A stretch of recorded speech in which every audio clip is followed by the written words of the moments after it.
자, 두 번째 문제. 이것은 서강대학교 예전 기출문제인데, 서강대학교 문제가 예전에는 상당히 어려웠어요. 이게. 근데 요즘에는 제시문이 쉬워졌기 때문에 많이 쉬워졌어요. 근데 가끔 얘네들이 제시문을 어렵게 내거나 주제가 어려운 경우들이 있어.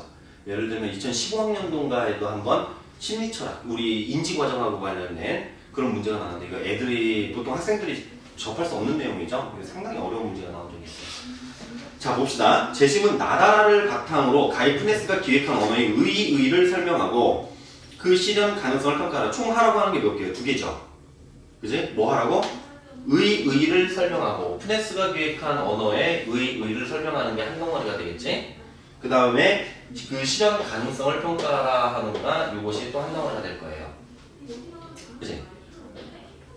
준영이 첫 번째 문장 어떻게 썼어요? 실현 불가능하다 하고서 바로 들어갔지? 거기서 쓸 것이 아닌 거지. 이해되니? 그러니까 할 때 뭐냐면 문제를 보고서 이렇게 덩어리를 지우는 거야. 선생님이 이걸 내용 덩어리라고 부르거든? 이게 하위 문제들로 채워 들어갈 거란 말이야. 근데 여기서 쓸 게 뭐야? 푸네스 언어의 의를 쓰게 되겠죠. 그리고 여기서는 실현 가능성을 쓸 거란 말이야. 자, 의라고 하는 말은 그것이 갖고 있는 중요성이야. 중요성, 가치 이런 걸 말하는 거야. 그럼 푸네스의 언어는 어떤 점에서 얘가 중요하다라고 하는 거, 이제 글을 쓰게 될 거라는 거죠. 그런데 얘는 실현 가능하다, 가능하지 않다 이렇게 된다고. 그지? 근데 우리가 다룰 게 뭐야? 푸네스의 언어지. 그러면은 푸네스의 언어가 어떤 언어다라고 하는 것을 우리가 밝혀줘야 되겠지. 그게 어디에 들어가? 여기에 먼저 들어가야 돼. 이렇게. 푸네스의 언어를 소개해줘야 될 거야. 그지? 어떤 언어다? 얘는 이것을 요약적으로 제시를 하고 그 다음에 얘는 어떤 점에서 의의가, 물론 얘는 이렇게 해서 합쳐서 쓸 수도 있어요. 분량에 따라서. 그지? 자, 됐어요. 일단 구성은 이렇게 될 건데 여기서 보면은 조건이 있어. 나, 다, 나를 바탕으로야. 근데 이게 나다라가 의의를 설명하는데 다 들어갈지 아니면 쪼개서 들어갈지 우리가 그건 아직은 몰라. 제시문은 그것은 읽어봐야만 판단할 수 있죠. 그지? 그것은 좀 이따 판단을 하는데 의의를 설명할 때 들어간다고 할 때 뭐 나 측면에서 의의를, 다 측면에서 의의를, 나 측면에서 의의를, 그리고 그거하고 상관없이 내가 실현 가능성을 판단을 할 수도 있고 아니면은 나, 다, 라 전부가 활용이 돼서 실현 가능성이 없다 이렇게 판단이 될 수도 있는 거죠. 근데 한번 봅시다. 어떻게 되는지. 자, 제시문가 17세기에 모크는 각각의 삶을 돌, 새, 나뭇가지가 고유한 이름을 가질 수 있는 하나의 가능한 언어를 가정했다. 하나의 가능한 아니라 불가능한. 자, 푸네스는 한때 그와 비슷한 종류의 언어를 기획했다. 그러니까 뭐겠어? 실험이 안 했어. 불가능하다지. 불가능하다야, 불가능하다. 근데 물론 그렇게 우리가 요거에 대한 답은 아는데 근거를 써줘야 돼요. 근거는 제시문을 이용해서 찾아야 된다. 제시문에서 근거를 만들어내야 돼. 왜? 나를 바탕으로 이랬으니까. 가능성을 평가하라고 그랬어요. 자, 중요한. 사실 푸네스는 모든 숲의 모든 나무들이 모든 나뭇잎들 뿐만 아니라 그가 그것들을 지각했거나 그것들을 다시 생각했던 모든 순간들까지도 기억하고 있었다.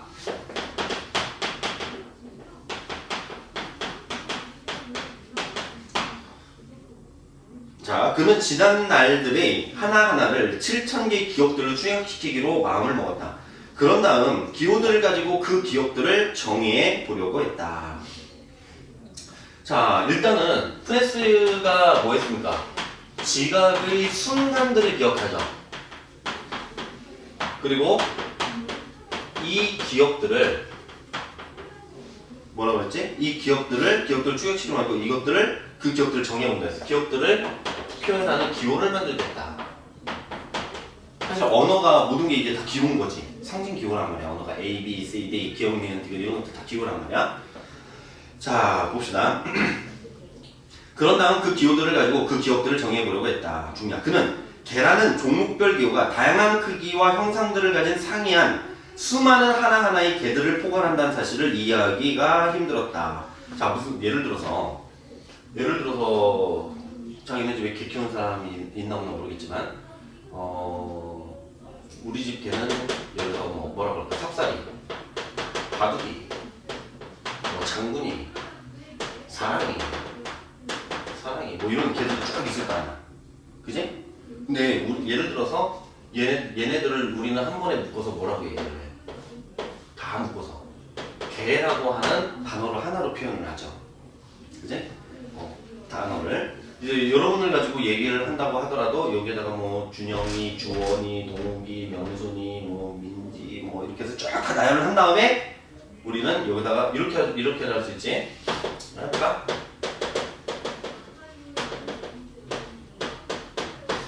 예를 들어서 뭐 이런 게 있다고 합시다. 쭉. 그럼 어떻게 할까? 얘가 좀 애매하네. 뭐 어디 들어가야겠다. 이렇게 묶으면 뭐라고 해요? 여자. 선생님이야? 남자예요. 여기는 다 남자네. 이렇게 남자. 이렇게 묶으면 인간 이렇게 되는 거고. 이렇게 해서 상위 개념, 이 개별자들을 묶어서 우리는 상위 개념으로 표현하게 되죠. 그지? 이걸로 이 상위 개념으로 올라갈수록 어떻게 되냐면은 집합의 크기가 훨씬 더 커져요. 물론 이것만 있지는 않죠. 여기도 더 있지. 훨씬 더 많아. 그지? 근데 문제는 예를 들어서 명순이하고 동욱이하고 둘을 놓고 보면은 특징이 있죠. 명순이보다 동욱이가 덩치도 크고 키도 훨씬 큽니다. 그지? 물론 얘가 더 잘생겼겠지만. 옛날이야. 아니 동욱이 잘생겼어요. 자, 근데 이게 생김새도 다르고 선생님 예를 들어서 곱슬이라는 특징을 갖고 있고 동욱이는 뭐 직모의 특징을 갖고 있고 이럴 수가 있는 거 아니냐. 근데 이런 특징들이 다 다른데 얘네들을 그냥 남자라는 단어로 부르는 거야. 그럼 특징들이 어떻게 돼요? 사라져 버리지. 오잉? 다른데 어떻게 남자라고 하는 이것도 명사지? 어떻게 하나의 이름으로 부를 수 있지? 말이 돼 안 돼? 안 된다고 생각을 한 거야. 자, 여기 있는 책상들 다 비슷하게 생겼지만 다 다릅니다. 상판을 보세요. 좀 더 불그스름한 것도 있고 아닌 것도 있고 좀 더 누르스름한 것도 있고 까진 것도 있고 뭐가 묻은 것도 있고 그지? 다 다르단 말이야. 근데 우리는 이것들 다 뭐라고 불러? 얘는 크기도 달라. 그런데 뭐라고 해? 책상 이렇게 부르잖아. 그지?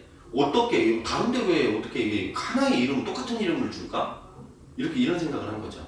그지? 요게 뭐냐면 상위 개념으로 올라가는 거예요. 상위 개념으로 추상화시켜서 올라가는데 얘 다 합쳐서 또 인간이라고 불러도만 얘네들도 마찬가지죠.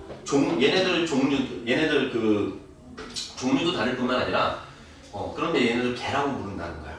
그 이해가 안 되는 거야. 어떻게 다른데 하나의 똑같은 이름을 줄 수가 있어? 이렇게 부르는 거죠. 이런 생각을 했던 거야. 자, 크기와 그러니까 사실은 요게 이런 것들을 우리가 뭐라고 하냐면은 이걸 개념이라고 합니다. 개념. 얘도 개념이고. 개념. 얘 상위 개념을 유개념이라고 그러고 하위 개념을 종개념이라고 불러요. 종개념. 여기에서도 이제 뭐 치와와가 있을 수도 있고 또 뭐 진돗개도 있을 수도 있고 종류도 많잖아. 얘가 상위 개념이고 얘가 하위 개념이란 말이야. 유개념, 종개념 이런 게 형성이 된다고. 유개념이 훨씬 더 집합의 크기가 커. 갈수록.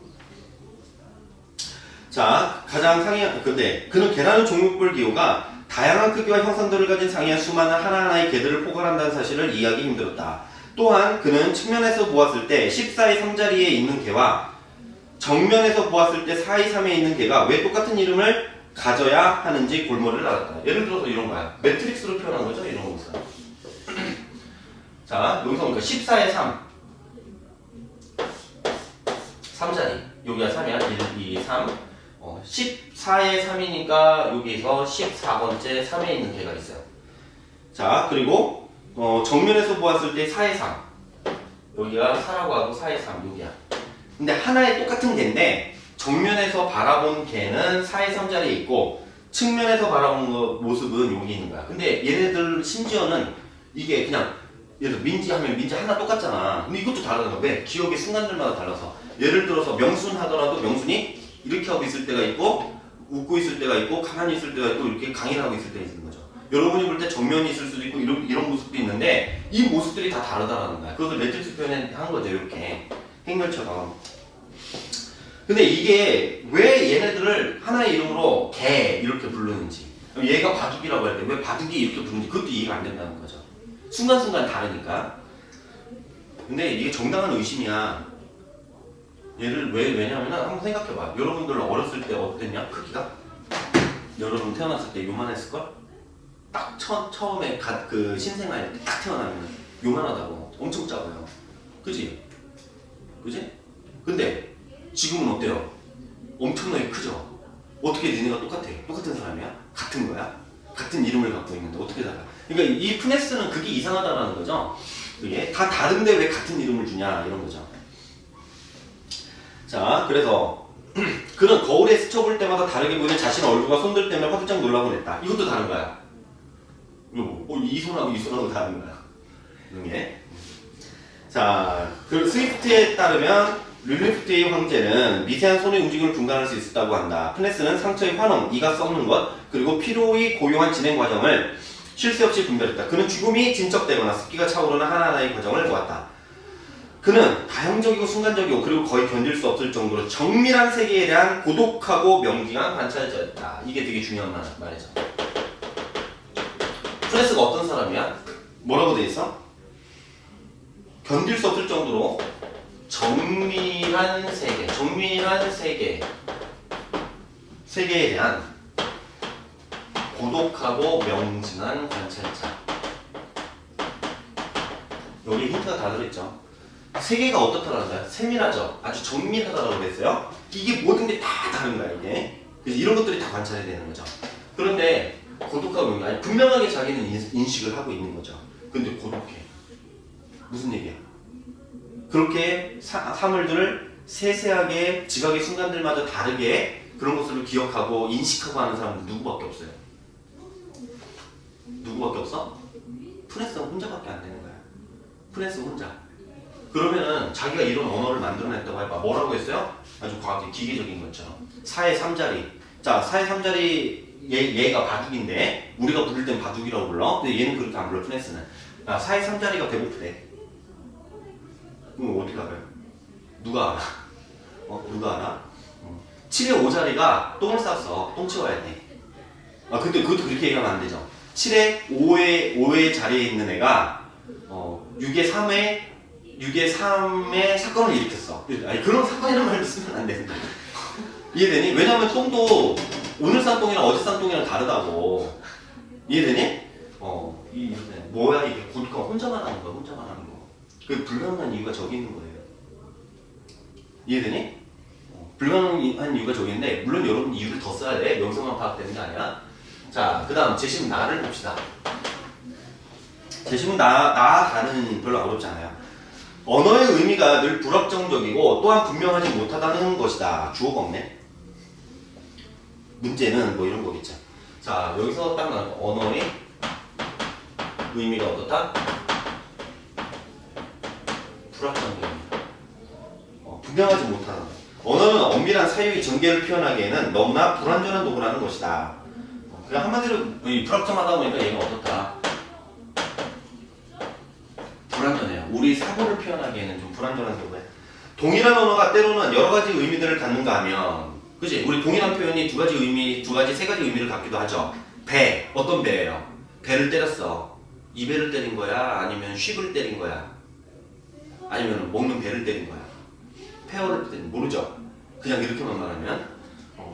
이런 것들 이제 언어의 다의성이라고 얘기를 하는 거지. 동일한 언어가 때로는 여러 가지 의미들을 갖는가 하면 또 때로는 동일한 개념을 위해서 여러 가지의 언어적 표현들이 가능하다. 예를 들어서 저기 샛별이 금성이지. 금성이라는 이름도 있고 샛별이라는 표현도 있고 개박바람이라는 표현도 있단 말이야. 그치? 동일한 대상을 표현하기 위해서 다양한 이제 언어적 표현들이 있어요. 물론 그 각각이 갖는 개념은 조금씩 달라요. 이러한 것은 일정한 정의와 정확한 구분을 통해서 혼동을 피할 수 있다고 하더라도 더 곤란한 것은 많은 중요한 낱말들이 명확하게 정의될 수 없는 성질을 가졌다. 일단은 정의가 어려워요. 사실 정의를 계속 하다가 보면 순환이 됩니다. 순환이 돼요. 자, 우리가 일상생활에서 사용하는 섰다, 간다 같은 단순한 낱말도 엄밀하게 따지면 정의될 수가 없다. 그리고 거의 모든 낱말들은 언제나 특수한 어감과 의미 관련을 갖고 있다. 우리 어감을 갖고 있죠. 예를 들어서 우리 앞에서도 했잖아. 뭐 했어요? 그 체계화, 우편 배달할 때 그 엘빈 토플러 얘기해서 그랬죠. 거기에서 예를 들어서 통일성, 아니 통일시켰다, 아니면은 단일화시켰다, 아니면은 체계화시켰다 이런 표현 된다고 그랬죠. 원래 저기가 썼던 표현은 토플러가 썼던 표현은 거기서 표준화였는데 다 유사하잖아. 그지? 근데 거기서 회귀라 쓰면 좀 이상하죠. 왜? 회귀라는 부정적으로 쓰니까. 그지? 어감이 달라지는 겁니다. 특수한 어감과 의미 관련을 갖고 있다. 더욱이 낱말들을 이례적으로 정의하기 어렵게 만드는 것은 언어에서의 메타포 현상이다. 메타포도 있어요. 이런 것 때문에 언어는 불확정적이고 불안정한 의미가 분명하지가 않다는 얘기죠. 자, 집이니, 달이니, 길이니 하는 쉬운 일상으로 수없이 많은 정형된 의미들을 갖고 있다. 그죠? 길이라고 하는 것은 우리가 다니는 길을 얘기하기도 하지만 비유적으로 해서 인간이 살아야 할 길, 도리 이런 걸 표현하긴 하죠. 자, 제시문 다도 별로 어렵지 않아요. 자, 그러니까 봐봐. 여기에서는 우리 언어가 그러니까 언어라고 말을 했지만 사실은 어떤 거야? 개념이죠. 이 개념들이 불분명. 여기서 이런 개념들이 불분명해요. 불분명하다기보다는 구체적인 모든 것들을 다 지시하지 못하는 거지, 개념은. 그럼 구체적인 특징들을 사상시킨다고. 그지? 자, 제시문 다. 광선이 프리즘을 통과했을 때 나타나는 색깔이 7가지라고 생각하는 것은 우리가 무지개를 7빛깔로 묘사하기 때문이다. 빨주, 녹초, 파란보. 서로 인접하고 있는 색, 예컨대 녹색과 청색 사이에는 분명한 경계선이 있지 않죠.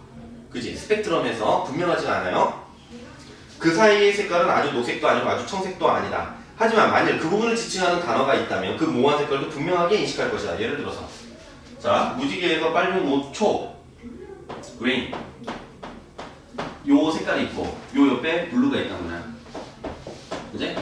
근데 여기가 스펙트럼으로 이렇게 해서 점점 진해지는 거기 때문에 이렇게 있다가 여기가 좀 더 진해지는 거죠. 여기 가운데를 지칭하는 색. 우리는 분명하게 여기는 인식하고 여기는 인식하는데 이 가운데는 인식하기가 어렵죠. 근데 저기를 지칭하는 단어로 만약에 이런 단어를 만들어 보자. 그루 이런 단어가 있어요. 초록하고 파란을 섞은 거야. 그럼 어떻게 되겠어요? 저 부분도 우리가 인식하게 된다는 얘기죠. 그지? 자, 여기서 그 부분을 지칭하는 단어가 있다면 그 모호한 색깔도 분명하게 인식할 것이다. 어중간한 그 색깔을 지칭하는 단어가 없기 때문에 그 색도 분명히 인식하지 못하는 것이다. 그러니까 여기서는 우리 어휘의 문제죠. 어휘, 단어. 단어가 이 구체적인 대상을 지칭을 할 수 있으면은 이 지칭을 할 수 있으면은 우리는 그 부분도 그러면은 인식이 가능한 거지. 이제 구체화시키는 거야. 얘도 사실 그런 거잖아. 손이라고 안 하고 손 변하는 순간들을 매트릭스로 표현하는 언어란 말이야. 이제 어떤 기호를 줄 수는 있을 텐데 4의 3자리를 C라고 놓고 14의 3자리를 뭐 F라고 놨다. 뭐 이렇게 해서 표현을 할 수가 있겠지. 근데 어쨌든 얘는 구체적인 순간들 그걸 다 표현하는 단어. 얘도 마찬가지야. 얘도 그렇죠. 그지? 예를 들어서 우리가 사람이 살아가는 도리라는 것을 길로 쓰지 않고 얘는 항상 도리 이런 표현만 사용을 한다면은 좀 길이라는 표현을 사용하지 않고 그걸로 분명하게 쓸 수 있게 되는 거죠. 언어의 정의가 개념이 모든 것을 포괄하려고 하니까 안 되는 거예요. 여기도 마찬가지예요. 이것도 다 구체적인 사물을 지시하는 것들이 많아지면 많아질수록 우리의 인식은 훨씬 더 분명해지는 거죠. 자, 그래서 실제로 프리즘을 통과해 나타나는 색은 수십, 수백 가지로도 분류할 수 있고 두세 가지로 나눌 수도 있다. 로데시아의 시오나 말에서는 무지개색을 오직 세 가지로 표현합니다. 빨강, 주홍, 자주색을 한 범주로 묶어서 십슈카. 약간 욕 같아. 초록의 연한 부분과 노란색을 아울러 시세나라고 부르며 청색과 초록의 진한 부분을 한 가지 색으로 하여 시테마라고 한다. 이들에게는 7빛깔 무지개가 아니라 삼색 무지개인 것이다. 물론 같은 색이라도 진하다느니 엷다느니 하는 수식어를 붙여서 구별하기는 한다. 더 심하게는 리베리아의 바사말처럼 무지개색을 오직 2가지로만 구별하는 경우도 볼 수 있다. 자, 그러니까 우리가 일단은 딱 읽어보니까 얘네들은 지금 비슷한 얘기하고 있죠. 선생님이 선취해서 얘기하면 제시문 라는 얘네들을 반대하는 내용이야. 알겠지? 자, 근데 요거 나하고 다는 이해되지? 여기까지 이해돼? 얘네들의 그 의의를 찾는다면 뭐가 되겠어? 프네스의 언어는 뭐예요? 기억의 순간들, 기억 또는 지각의 순간들을 이 순간들을 어떻게 다 구체적으로 표현하는 이런 언어를 기획했죠. 이제 이 언어를 기획을 했는데 이것은 뭐겠어? 우리가 개념을 사용할 때 나타나는 구체적인 특성의 사상. 구체적인 특성의 사상은 이제 없애버리는 거죠. 지워서 없애버리는 거. 요거 이런 사상의 문제를 극복하는 거죠. 여기서 말하는. 뭘 통해서 할 수 있어? 훨씬 더 이렇게 극복한다라고 하는 것은 뭐예요? 추상적인 개념이 갖고 있는 이런 문제들을 해결해갖고 보다 명확하게 표현을 하고 명확한 표현과 뭘 할 수 있다? 인식을 할 수 있다. 이걸 얘기를 하는 거야. 이해되니? 여기에서 요 두 가지 근거들을 두 제시문을 활용해서 쓸 수 있을 거예요.